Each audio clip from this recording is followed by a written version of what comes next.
Chelsea fall prey to a late equalizer against Brentford at the G-Tech Community Stadium after initially fighting back in a very riveting game, and we shall be looking into the tactics on what went down in that game.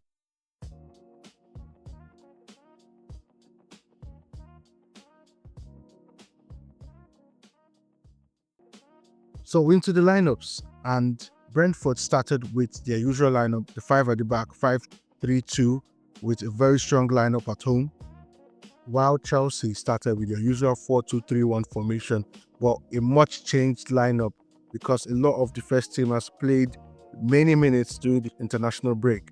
And you see Hato starting at left back, but another the new signing starting at 10, Gittins starting at left wing. Joao Pedro still had to start, but a very surprising Fofana at right back too, but which we have seen under Maresca last season as well. Kopama was fit enough for the bench, which is a good sight for Chelsea fans, but a lot of strong names on the bench as well to change the game during the second half. Now, because it was the back five Chelsea played against, which we have seen Chelsea play against a lot of this season, you could see Chelsea use their usual diamond midfield formation with Buonanotte starting at the 10, the tip of the diamond, Enzo on the right side of the diamond, Caicedo at the base of the diamond, and Heto at the left side of the diamond. Whilst Brentford set up in their 5-3-2 off the ball, you could notice they are trying to block passing lanes centrally, and Chelsea are trying to pass the ball centrally as they usually do. Brentford only tried to press man-to-man when Chelsea had a back pass, but Brentford mainly stayed in their 5-3-2 shape. As you can see here, Chelsea did really struggle to pass Brentford in the first phase when Chelsea were in settled possession, but when Chelsea built up from goal kicks, Brentford used that to press Chelsea man-to-man. But you could see here, Chelsea tried to build up, settled in possession here. You could see Chelsea could make those inroads into the final third.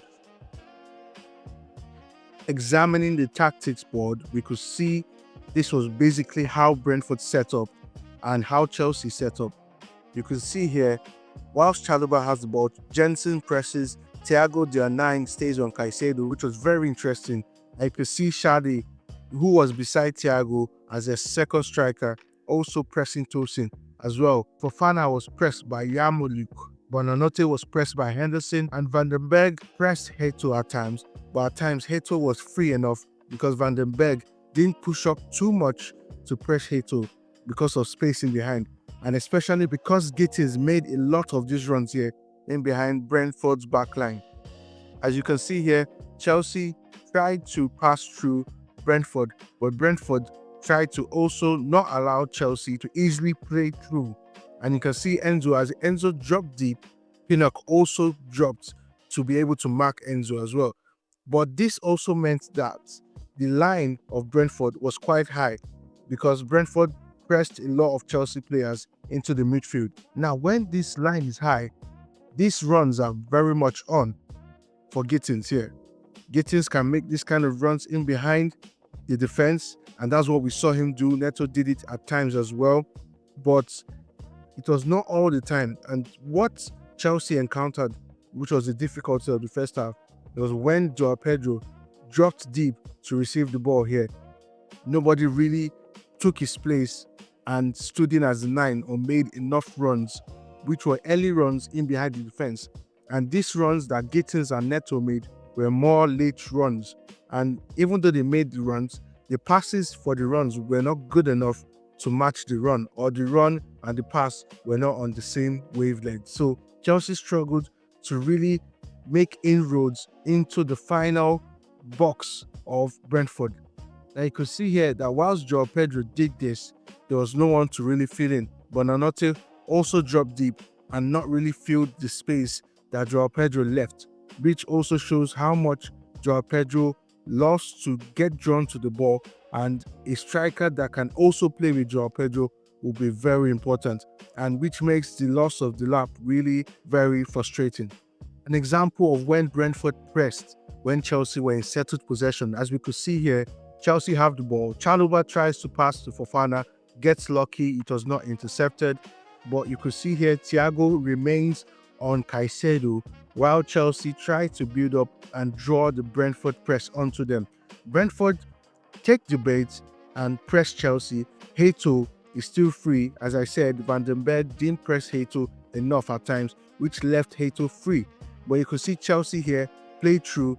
Enzo and Buonanotte combine to get out of pressure in this instance. Now, Chelsea are free in the half spaces. They have successfully played through Brentford's press. Brentford did not press from the centre backs inside the midfield too much to be able to give Chelsea space in the half spaces centrally. Now, a lot of the issues Chelsea also faced in this game was that whilst this happened, Chelsea didn't really create credible chances enough from positions like this to be able to create good goal-scoring opportunities. And a lot of it stemmed from bad decision-making in the final third, runs that did not match the pass that did not match the runs.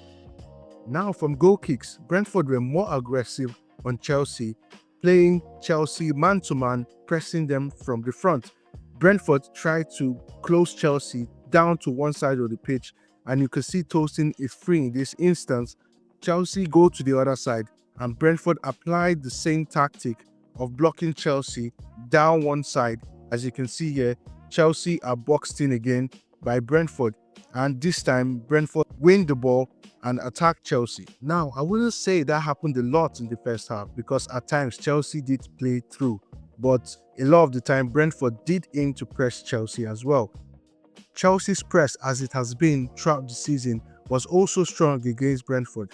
Chelsea pressed man-to-man, which they usually do under Maresca, and Chelsea were able to get a lot of the ball from Brentford trying to play out of the back, and Chelsea tried to attack really quickly after Chelsea won the ball to create counter-attacks.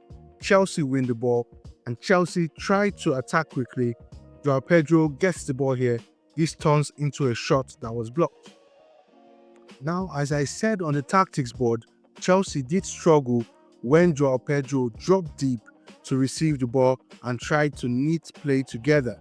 Because there was no one occupying the positions Joao Pedro left, and there was no one making runs in behind to stretch the back line the moment Joao Pedro dropped deep.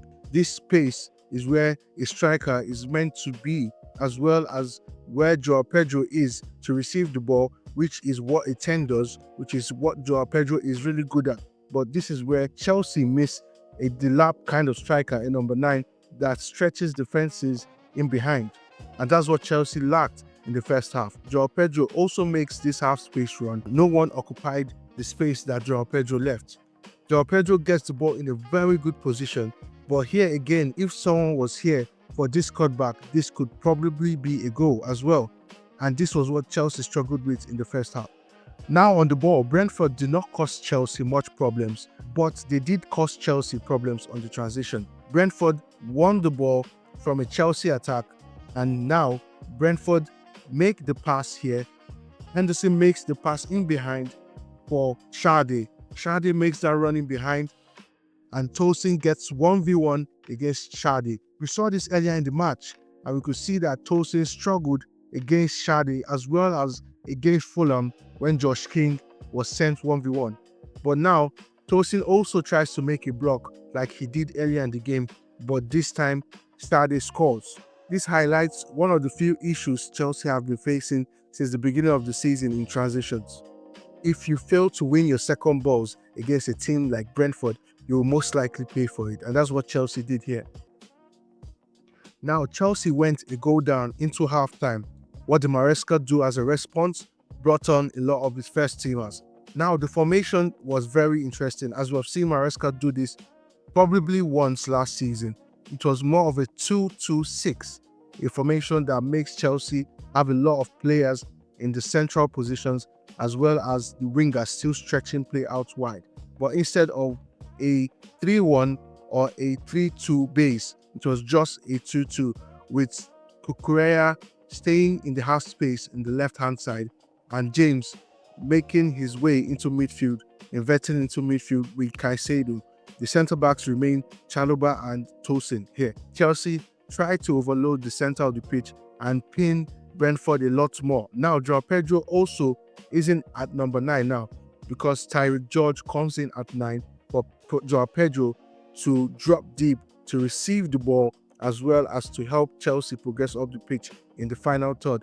Here, it works because Tyreek George stretches the pitch and Joao Pedro can now drop deep to help neat play in the center of the pitch. You could see Tyreek George here trying to make that running behind, and we saw Tyreek George get a chance because of running in behind. Now, another value Maresca's changes made was the fact that he populated the opposition box more. Now, you could see here, which was a difference between the first half and the second half, was that when Joao Pedro did also drop deep, there was a gaping hole in the middle of the box, and now you could see up to 4 players making their way into the box. And in the Premier League, if you populate the box, the ball definitely has a chance of falling to your player as much as it falls to the opposition player.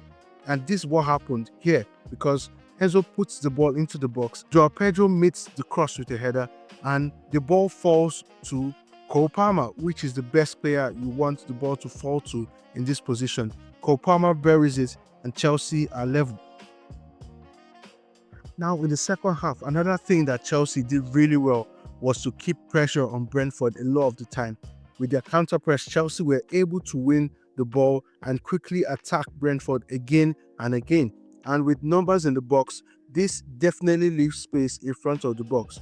And Caicedo found that space very, very well. You could see Garnacho here faces up his defender and draws men to him. But what Garnacho does really well, which I analyzed in a thread, that Garnacho cuts back the ball very well, and here Palmer benefits from it because he wants to latch onto the ball and he misses the ball because it was cleared, and now the ball falls to Caicedo, who latches onto the ball and releases a rocket of a shot, which gives Chelsea a 2-1 lead.